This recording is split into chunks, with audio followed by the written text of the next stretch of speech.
Magre-replant po tayo ng ating plants guys. Kasi puno na ng gamot.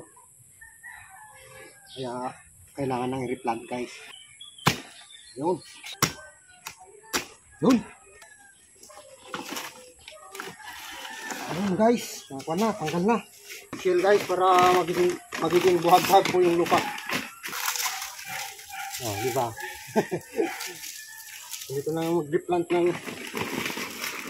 tanim na halaman para hindi maipit yung kanyang mga ugat guys.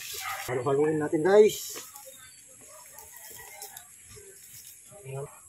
Pinaglagay na tayo guys. Yan. Yan guys. Buhag-hag na yung ating matabang lupa. Taran! Okay. Guys. I-plaster natin sa gitna.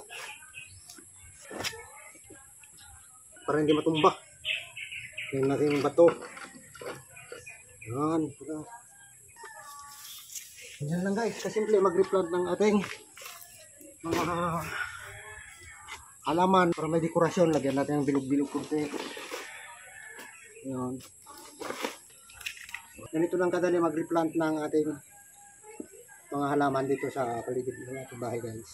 Okay guys, i-arrange natin doon sa on the road.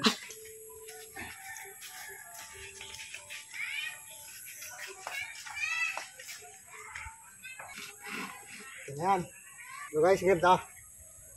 Bali makaka-recover na siya guys. Kasi maninibago ulit yung kanyang mga ugat guys. So bali re-replant ko pa ito guys.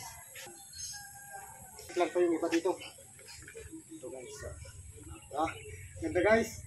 So guys, salamat po sa panonood and God bless us all guys.